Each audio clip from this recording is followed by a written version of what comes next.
Welcome in another edition of Green and Growing. Steve Sparky Fifer, my guy Nathan Marzion, ready to get out and party it up hard and heavy on New Year's Eve.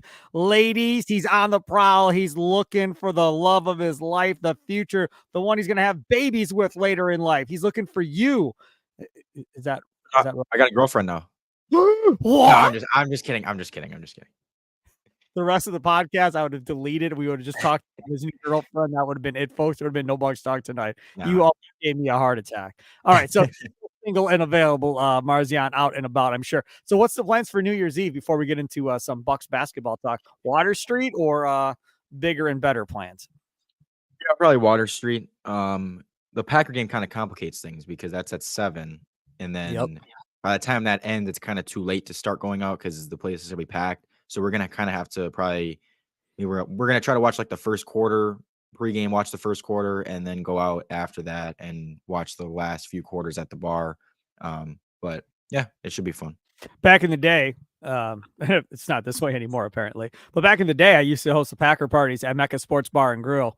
We'd pack that sucker, man, and I'd be doing trivia in breaks, and we'd giving away prizes and had drinking games, shot games, and all kinds of stuff, fun stuff going on. That lasted a year, then they got rid of me. I stopped in there a couple of weeks ago, and there was nobody. It was a Friday night. There was not one customer in the bar at like 8 o'clock at night. And so I was talking to this guy at the host stand. I was like, so where is everybody? He's like, oh, yeah, I don't know, man. It's just not all that busy tonight. I was like, okay. I said, yeah, how are Packer games now? He's like, well, it's hit and miss. Sometimes we got a lot of people, other times we don't. I'm like, do you guys still do Packer parties? He's like, no. See, this is what infuriates me. You've got probably the best sports bar in the state. I think we would all agree that it's the best sports bar in the state as far as TVs, sight lines, all that other stuff. And you're going to just absolutely let it go to waste because you don't want to put in time and effort into making that thing as good as it can be. That drives me nuts. And it's run by the Bucks, so it's their fault. But I'm just saying, like, that is frustrating because that should be the go-to place for every Packer game. Like, there should be a waiting line to get into that place on football Sundays. They got the NFL Sunday ticket, or at least they used to. I'm assuming they still do. Go and watch football games and so forth, but whatever. I digress. So let's move on. I saw this tweet about Khris Middleton, and we're going to talk about Middleton here. Brian Scalabrine made some comments about Giannis on Sirius XM radio earlier today, Thursday morning. I want to get into that about his MVP seasons versus this year. And then at the end, we'll look ahead to Bucks Pacers New Year's Day and kind of preview that one as well. But first, I want to start with this. Now, this guy on Twitter, Square Sense, is his Twitter account. And he says about Middleton that Middleton looks physically washed.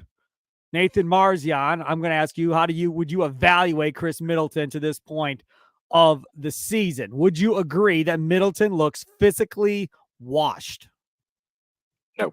I mean, I would say, is he the same defensively as he was in his prime? No, but I think he is getting better as the season has gone on. Like, I think earlier in the season, it was much worse than it is now. Agreed. And he's looking better physically. Now, he's still not back to where he was, but and he may never get back to where he was. Yeah, but he's definitely not. You don't average. I mean, he's now averaging 20 in the month of December, 25-5, good efficiency. You don't do that if you're physically washed. Like that, you just can't do that. He's getting to his spots. He's always good at, with the mid range and everything. And my thing is, even if Khris does lose a step, it's not really going to affect his offense too much. He's not a blow by you type of player. He's not an explosive player. He's not a, like an explosive at the rim type of player. He gets to his spots in the mid-range. He drains his mid-range shots. He hits open threes. He can shoot over you. Like, that's what he does. He doesn't need to be explosive. He never has been. So okay, if he gets completely physically washed, yes, it will really hurt his defense.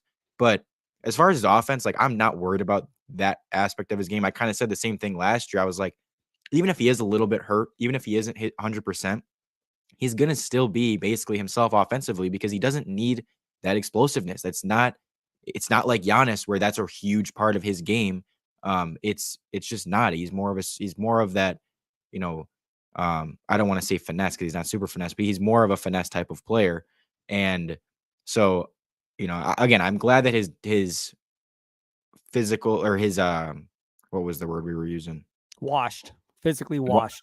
Physically washed. I'm glad that he doesn't look physically washed totally on defense anymore as he did That's earlier coming in the up. season. Hold on 1 second. That's the next point here. Yeah, go ahead. Go ahead. From Square Sense. The next one is he is food on defense. He was. I still think he's a negative defender slightly. Yes. Like I'm not gonna say he's a good defender right now. But again, I don't think it's the same level as it was earlier in the season where it just felt like guys anytime they wanted would get by him. Now it's like, yeah, they'll still get by him, but there's times he can hold his own. There's times he can stay in front of them. So again, I'm glad that it's looking better. I'm glad that it's improving, and that's kind of what I wanted to see is like, okay, as he gets healthier and healthier and plays more and more minutes, is it going to look better? Is it going to get closer to average? Because if he's an average defender, that's great. Because you're going to get a 20 point per game score average defender. That's completely fine. So just don't be terrible. Again, I think both of these things you could say were more true early on. I still wouldn't say that early on he was washed physically or anything like that, but I could understand it a little bit more because he was bad defensively, worse than he is now, and he wasn't playing the minutes yet. So you could say maybe he's just not physically there anymore. But after this last 10 game stretch, it's like those two things I think are definitely not nearly as true as they were before. All right, next one, and this is from the Square Sense tweet earlier that I saw passing. He wasn't tweeting at me or anything like that, but I saw it. I saw this tweet too, by the way. Right, I did see that. I rolled my eyes. So yeah. Yeah, I saw it. I was like, oh, this is a good topic for the podcast. Just like if I was doing a talk show, I would have stole this and did this for a talk show segment. His next point, Middleton turns the ball over anytime he gets over his skis, says Square Sense on Twitter. And Middleton has had an issue of not having the best handles in the world in his career. This isn't necessarily anything new per se. Lillard also turns over the ball in maddening fashion on dumb throws and dumb passes too. Maybe not bouncing it off of his knee like Middleton does or something like that, but does make turnovers that make me scratch my head sometimes as far as what he's looking at. Your thoughts on Middleton turning it over all the time?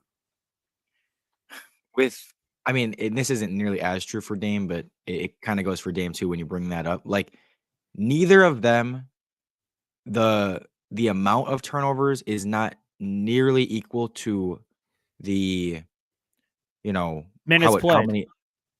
No, I'm saying like the number of turnovers they have seems it's much lower compared to what it seems because the ones they have are ugly. And again, Dame not as much as Khris. Like Dame will have some normal turnovers, whereas Khris, it seems like they're always ugly. They're always disgusting. Like, what the heck are you doing? That look terrible type of moments. And it's always been like this. This has been years and years, even in his prime.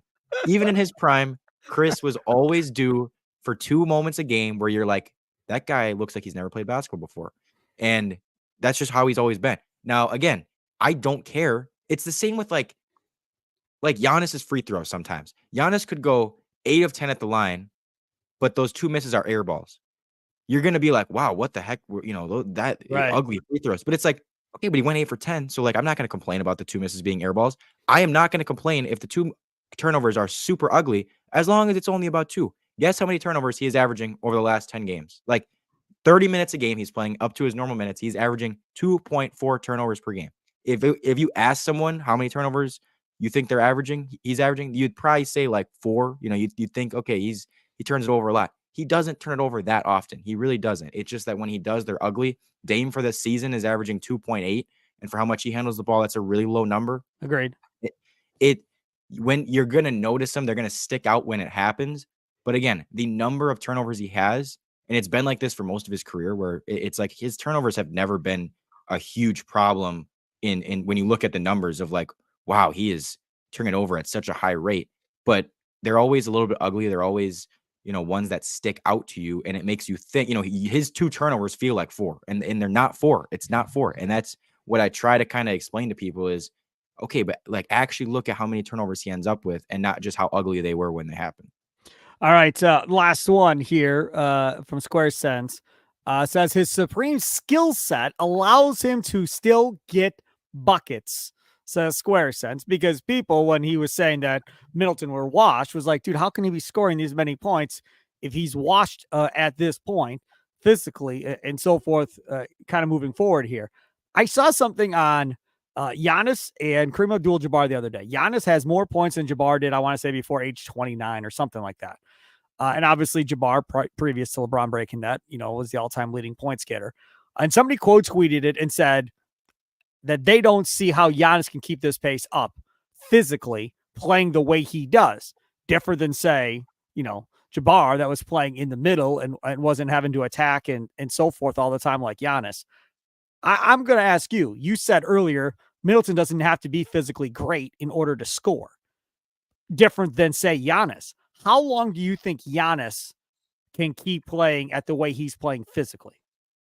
Now, the difference between them two is, yes, Giannis needs that physical. He needs that, yes. But the difference is Giannis is a physical beast, whereas Khris Middleton has never been a physical beast. They're different build type of players. So I fully believe Giannis can keep this up for several more years of being like elite level. And then it'll slowly start to get closer to like, okay, he's still really good, but he's maybe now the fifth or seventh best player in the league rather than the first, So I'm not worried about it with Giannis because, again, you can sit there and say that this is what usually happens. Guys usually aren't able to keep this going past their 30s. These guys usually aren't able to keep up this physical. But Giannis is different than any player we've ever seen. He's not. The difference is these other guys that slow down, excuse me, have a jumper to fall back on to go to, right? I mean, Kobe started working on that later in his career, figuring out how he was going to. But Kobe is not Giannis down low. Kobe is not physically Giannis. Agreed. LeBron is not physically Giannis. Like,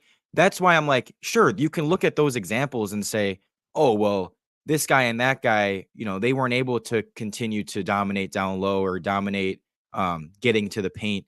But it's like Giannis is different from Giannis is doing this at a level that, we don't see. We've never seen before. And so, he's much more mobile than Shaq. So that's different as well, where like, he's just built differently than Shaq is. And, I believe he's just in much better shape, much better condition than obviously Shaq was, Would Shaq the comparison be KG? No, because KG wasn't a ball handler like Giannis was. Like KG wasn't a downhill scorer like Giannis was. He was more of a post player. And I don't think, and I also don't think KG was, again, as physically imposing as Giannis is. And he was a physically imposing player, but he wasn't Giannis. I think Giannis is a type of player and a type of build that we have not really seen in the NBA. And so I don't think it's fair to look at past players and past, again, history and saying, well, typically guys aren't able to keep this up. Giannis is not a typical player. So I'm going to wait and see. Is there a chance that he does, lose it at 31 or 30 and all of a sudden he's really starting to decline? Sure, I'm not going to rule that out, but I'm also not going to look at history to determine this because, again, Giannis is a different player than we've seen in history. So there's a chance that he has a different career trajectory. It's like LeBron. Like LeBron, everyone said, oh, well, nobody's ever played this well at 33, 34. And all of a sudden he's now 37 or whatever the heck he is. And he's still doing this. He's still averaging 27 again because he is a different animal. Like that is how I look at Giannis as saying that dude's different. So I'm going to wait and see. He kind of determines this. I'm not letting history determine this. I would say 5 to 8 years he can play at this level, somewhere in that area. Because again, he's not, Zion, who doesn't care necessarily about how big he is one way or the other. He is, 1000% in on physically keeping his body right and eating the right way and so forth. All right, coming up next, Brian Scalabrine said something today on Sirius XM radio that got me thinking. We'll see what Nathan thinks of his comments coming up next here on Green and Growing. Download on your Odyssey app or wherever you download your favorite podcast app.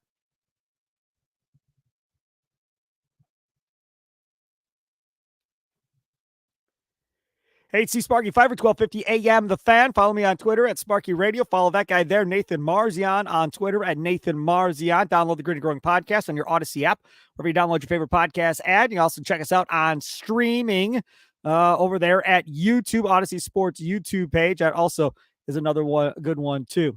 All right, so let's talk a little bit about what was said earlier today on XM Sirius Radio. Brian Scalabrine this morning was on.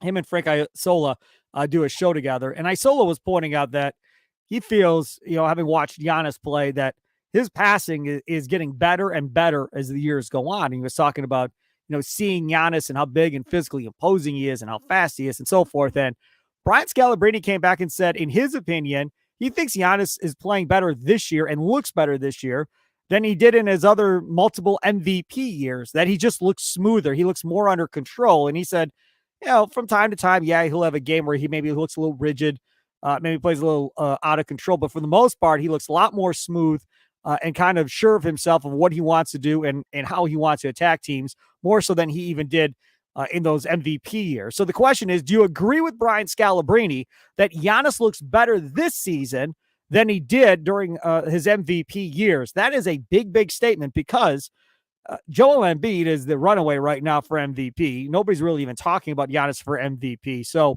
for Scalabrine, a former NBA player who does the Celtics TV broadcast, to say that he thinks Giannis looks better than he even did during the MVP years, that's a big, big statement for me when I heard it as a Bucks fan. And I'm very curious to see what Nathan Marzion thinks of it.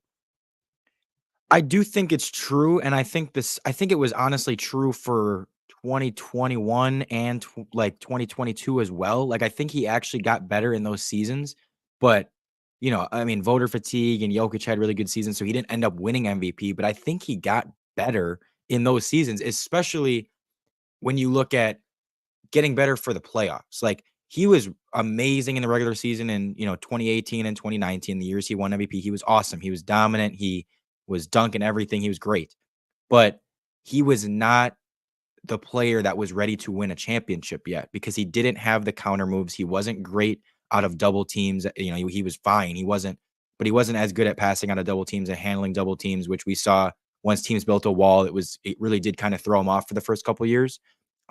Whereas now it's like, even when you build a wall, like, that dude still he knows how to handle it now. He's much better at handling it.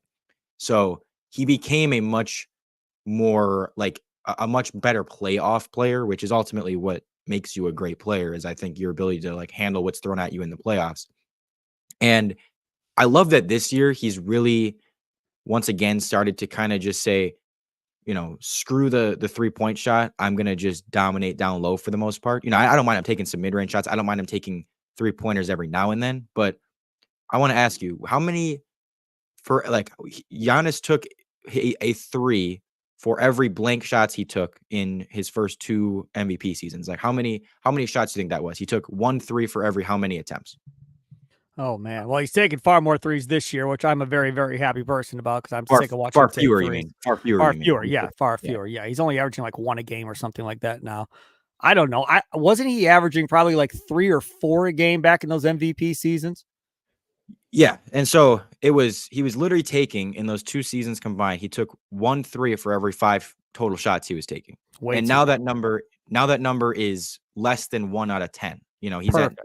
He's at 8.9% 3-point rate. He used to be at 20 in those 2 seasons. And he was closer to like 30% at that time, but still not a good 3-point shooter. So I love that he's kind of taken that out of his game a little bit.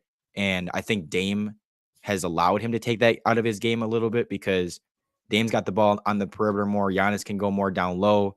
Giannis now has more one-on-ones because guys can't help off of Dame. And so he's able to just dominate down low and not have to worry about, okay, well, I got to do something on the perimeter. He's obviously not bringing the ball up as much, which leads to him not handling the ball on the perimeter as much and fewer threes, fewer perimeter shots. So I've been very happy with how he has played the game this year. And as a result, I mean, his field goal percentage is by far the highest it's ever been. All these MVP seasons, he was 57.8, 55.3, 56.9, 55.3, 55.3. Those were his last 5 seasons. In the 2 MVP ones, he was 57, 55. But those last 5 seasons, he's been between 55 and 57% from the field. This year, he is at 60.6% because, again, he's focusing on the twos. He's focusing on the easy shots. He's much more efficient, and the free throw percentage is starting to creep back up. And that's another thing as well, where, in the first MVP season, he shot 73% from the line. Like, that was awesome. The second one, he only shot 63, but he was still very, very good. And this season, he's back up after being 64.5 last year. He's back up to 67 now, and it's kind of creeping up throughout the season. I wouldn't be surprised if he ends the year pretty close to 70. So that's another thing. And then, lastly, I think the thing that he developed it was mainly 2021, 22 after they won the title, or like I should say the end of the 21 season where they won the title, and then the whole next season was his mid-range shot and that little like the in-between area, and he was much better at finding counters, and he was much better on the little hook shots. He was really good when he wasn't able to get to the paint. He was still able to score. He had really good touch that season. And that was the thing that I thought took his game to another level. And we've seen it, it really took a dive last year where he kind of lost that. And then this year it's gone back up. It's not quite at the level it was those seasons, but it's back up to being like a pretty good level. So I think all those things combined, and the passing, I mean, again, passing out of double teams and all that stuff is much better, just being able to handle what's thrown at him. So when you combine everything, like, I'm much more confident in him as a player and think that overall he's a better player than he was in those 2 MVP seasons. I think if you took current Giannis, or again, 2021 Giannis, 2022 Giannis, if you took any of those players and put them on the 2018 or 2019 Bucks teams, I think they would have fared better. Like, I think they probably get by Toronto if current Giannis is in that position instead of MVP Giannis, because he's now more ready to handle the defense Toronto threw at him. I think in the bubble, he would have been better handling the defense Miami threw at him. So when I look at all that, I'm like, yeah, he is a better player now. It's just because he didn't win the MVPs doesn't mean he was a worse player. How much of this do you think has to do with coaching, with him taking less threes? Because remember, his right-hand assistant right now is Joe Prunty. Prunty was with Kidd when they didn't want him taking threes. Prunty's back on this staff again. Adrian Griffin obviously is more of a defensive-minded player and so forth. I'm not really quite sure how much into the three-point shot he is anyhow. But Adrian Griffin coming in may have told Giannis in that initial meeting, like, dog, like, you don't need to be taking these many threes, man. That you should be eating around the rim more consistently than you are instead of wasting shots outside the three-point area. I tend to believe this has a lot more to do with coaching, emphasizing to him that they don't want him taking all these threes. Bud wanted it. Bud wanted everybody shooting threes. I think that is a philosophical difference as far as how they're dealing with Giannis and how they want Giannis to attack on offense, different than how Bud's regime did. Yeah, it very well could be. And, the pre-Bud era, he was 1.5 threes a game. The Bud era, he was 3.5, and now he's down to 1.7 again. So it definitely could be that. And I think, I agree. Bud was more of just, okay, we're going to chuck threes. And I know they didn't, it wasn't by design. They were trying to get Giannis threes because everyone knows he's not a great shooter. But again, having him be the guy that handles the ball all the time and being the primary, point guard type of player and initiator, there were more times where Giannis was in a position to shoot a three because he had the ball at the top of the key, because he had the ball past the 3-point line. Now it's more, okay, you're going to get the ball down low. And so there's really not even the opportunity to shoot a three. And again, that's good. That's a great thing to have Damian Lillard bringing the ball up, to have Khris bringing the ball up. And Giannis isn't needed to even really be handling the ball as much on the perimeter. He's more of, again, get it in the post, get it near the free throw line. And he's going to make his passes. He's going to make his decisions there instead of doing it all at the top of the key. So yeah, overall, it could be coaching. It could be, Dame. It could just be the style of play he's playing. But, I think everyone's pretty happy that he's cutting down on the threes, only taking 1.7 a game. So yeah, it's a very good thing. Steve Sparky, Fifer, 1250 AM, The Fan, along with my guy, Nathan Marzion. Follow me at Sparky Radio. Follow him at Nathan Marzion. And, of course, it's Green and Growing. Download on your Odyssey app, or you download your favorite podcast app. You can also check us out on the Odyssey Sports YouTube page, too. Like, subscribe, follow, ring that bell for notifications, all that fun stuff. We'll take a quick time out, come back. Bucks, Pacers got back-to-back games. First one comes up on New Year's Day. We'll look ahead to that straight ahead here on Green and Growing.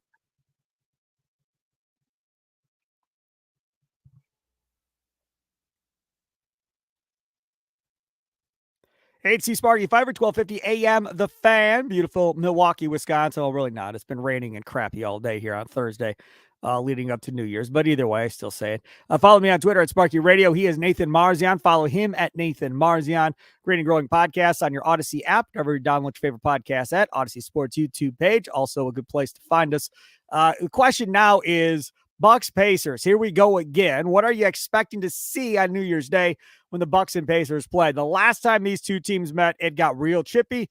Giannis goes storming into a locker room trying to find a basketball that the actual real basketball is already in the Bucks locker room. And that whole thing was a fiasco. Somebody allegedly, according to Carlisle, elbowed the general manager of the Indiana Pacers. There was Giannis knocking down Halliburton early in that game. as well. And then Giannis gets tossed to the floor. Bobby Portis comes running over in that game, trying to play sheriff. There was a lot of chippiness and physical style play, and it didn't end well after the game, too. Since then, the Pacers have not looked nearly as good. And the Milwaukee Bucks have still continued to play fairly well, maybe outside of Christmas Day. Marzion, what are you expecting to see in the first of two, the first of which comes up on New Year's Day between the Bucks and Pacers? Yeah, it'll be chippy, I'm sure. It'll be the same type of game where I think there's a little bit of bad blood between these teams. I think the Bucks got a little sick of the cockiness from the Pacers and that play-in tournament and all that. And they were even doing it, again, in that game, Giannis scored 64. Like earlier in that game, Halliburton and those guys were just kind of talking a lot, and I think the Bucks got sick of it. And I think it'll be a little bit chippy, but it's once again going to be, I'm sure, a huge Giannis game. And I'd have to imagine that the Pacers try even harder and sell out even more to stop Giannis. Like they were sending a bunch of guys at him, but it doesn't do anything. But it's like you'd have to think that they're like, okay, like make someone else beat you. Like I don't care if Dame's getting open threes. Like we can't let Giannis put 60 on us again. So I would think that Giannis will have, like fewer than 50 points, but I can't guarantee that. I mean, I would think that it'll be a little bit more of Dame than we've seen against Indiana so far this season, and Khris and the other guys than it has been. But still, like the Bucks obviously should be go to Giannis until they stop it. That should be the Bucks game plan, and that's what it has been all three games so far against Indiana. Was like feed him until they prove they can do anything about it. In 3 games against Indiana this year, I mean, Giannis is averaging 51.7. So that's crazy. Think about that. In 3 games, it's just nuts. So, again, feed them until they stop it. And I don't expect them to stop it, but they'll be able to probably contain it a little bit more. I mean, I can't imagine they contain it any less than they did in the 64-point game. So, yeah, I mean, I do expect the Bucks to look good in these 2 games. Can't guarantee they'll win both of them, but I think that they'll come out with an intensity. I think they'll be sharp and ready to play because they do have some bad blood with this team. I think they have all that stuff, the Halliburton doing the Dame time thing, the game ball stuff, that all is in the back of their mind, that all is stuff that they kind of carry with them. And, they're going to have a little bit of a chip on their shoulder to once again kind of show this team like, hey, you're not here yet. Like we are a championship team. You're not. And put them in their place a little bit. If I was Rick Carlisle coming into this game in the Indiana Pacers, I'm imploring my guys to elbow Giannis, hard fouls on Giannis going to the rim, everything. Because what I want to do if I'm Carlisle is I want to get in these guys' heads as soon as possible and let them know we are going to be the aggressor today. You're going to have to play to us. And that's something that very rarely happens to the Milwaukee Bucks, where somebody comes out and physically kind of hunks them a little bit. Now, maybe we've seen it with the Heat and Spoelstra a little bit, back in the day where they came out and were the aggressor style back in the Bud era and kind of physically kind of pushed and, moved around the Milwaukee Bucks. But I think here, if you're the Pacers, knowing, look, we're not going to stop Giannis. So the only chance you really have is to come out and see if you can get Giannis's head, get him an early technical foul, see if you can kind of mess with him to agitate him, to get him to do something stupid, to get himself put on the bench or kicked out of the basketball game. Because outside of that, I agree with Nathan Marzion. Outside of getting in Giannis's head, I just don't know how they stop Giannis. So the best way to do it is get underneath the skin and see if you can get him teched up or kicked out of that game and get him to do something stupid. Because if that happens, then the Pacers have just as good a chance as anybody of beating this Milwaukee Bucks team on New Year's Day. Yeah. And that is the way to kind of, beat the Bucks a little bit, at their own game is like, yeah, you got to be the aggressor. You've got to be the team that hits a little bit first and doesn't let Giannis just kind of dictate the physicality of the game. Again, he's probably still going to get a bunch of free throws. He's averaging in those 3 games against Indiana. And I mean, this is largely helped by the 32 that he took in the 64-point game, but he's averaging 21 a game free throws in those 3 games. So you have to imagine he's going to get fouled a lot, but again, I mean, they're much happier with him going to the line than they are with him shooting shots and getting to the rim and getting easy buckets all game long. So, yeah, it'll be interesting, like how the foul trouble looks in this game. I'm assuming that there will be some guys on both ends that kind of get in foul trouble a little bit due to the physicality of the game. Yep. But it's like I mean, again, and Miles Turner can't guard Giannis at all. He's shown that. But like, if you can get him in foul trouble, it's like all of a sudden there's one less guy to guard Giannis, and it just opens things up even more. And the Pacers also have been really good in, it was for sure in that first game, and I think the second game as well. They also have been really good at scoring in the paint all season and on us. So, again, if Brook gets in foul trouble or something, like that could be very, very detrimental to us. We know that the Pacers have a good offense, so giving them easier looks inside than they already would be getting is not ideal. So it'll be interesting to see how that works out, who gets in foul trouble first and all of that. But I do expect a lot of points to be scored in the paint in this game from both teams. And yeah, I mean, that's what we've seen so far through 3 games. One last note on the way out. Bucks hire another assistant coach to add to their staff to replace Terry Stotts. It's a former Raptors assistant coach. I quote tweeted it when I think it was Shams Charania or Wojnarowski, one of them tweeted it out and said, "Go good. Yeah, he should hire somebody that he knows and somebody that he trusts." Like, if you learn anything from the Terry Stotts hire, it's make sure he hires people that he knows and trusts. Don't stick him with somebody that he doesn't know where it could blow up in your face, which is what happened with Terry Stotts. So, yes, I know. This guy they brought in won NBL titles in Australia or whatever. I don't care. But at least he had his couple of seasons in the NBA under Nick Nurse, knows Adrian Griffin. Griffin claims he's a great guy and so forth and gets along with him. And the interesting nugget on this dude, when I was kind of looking him up and doing some research, when he started on Nurse's staff, he started as an offensive coordinator type guy. And halfway through the first year, Nurse said, "Yeah, no, this isn't working," and then moved him over to defense. And had him help the defensive side of the ball and took him off of the offensive side of the ball. So I'm still not quite sure what his role is or what he's going to be in charge of as far as, is he going to be helping the offense and implementing some new stuff there? Is he going to be more on the defensive side or what exactly Griffin is going to be asking him to do from game to game? But we'll have to wait and see. I'm assuming, Marzion, you didn't care one way or the other about this hire. No, I mean, I don't know anything about him. So, I'm glad they hired someone. Like, that's cool, but yeah, I don't really have much of an opinion. He is Nathan Marzion. Follow him on Twitter at Nathan Marzion. You'll see him out on Water Street coming up on New Year's Eve. Yes. I do have, you always get mad at me for not telling you this stuff. I'm going to the game in Cleveland tomorrow. Oh, road tripping. You and the boys, same guys or what? Yeah. Me and my 2 friends. So we'll be at the game in Cleveland. And then I got to make a tie, right? I don't think so. And then I got to make it back on Saturday to the Marquette game at 1. So, yeah. Cleveland's not too bad. Cleveland's a lot of fun. Have you ever been to the Rock and Roll Museum, Rock and Roll Hall of Fame?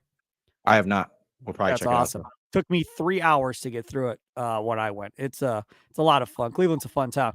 He has Nathan Marzion. Follow him on Twitter at Nathan Marzion. See if you spot him in the crowd, Bucks and Cavs. Follow me on Twitter at Sparky Radio. I will not be anywhere close to Cleveland, Ohio. I promise you that much. Enjoy the rest of your day. Great and growing. Downloading your Odyssey app, or download your favorite podcast, and of course, YouTube, Odyssey Sports YouTube page. Follow, like, subscribe. Ring that bell for notifications. Enjoy the rest of your day. Have a happy New Year. We'll talk to you Monday after Bucks and Pacers. Have a good one. Toodles.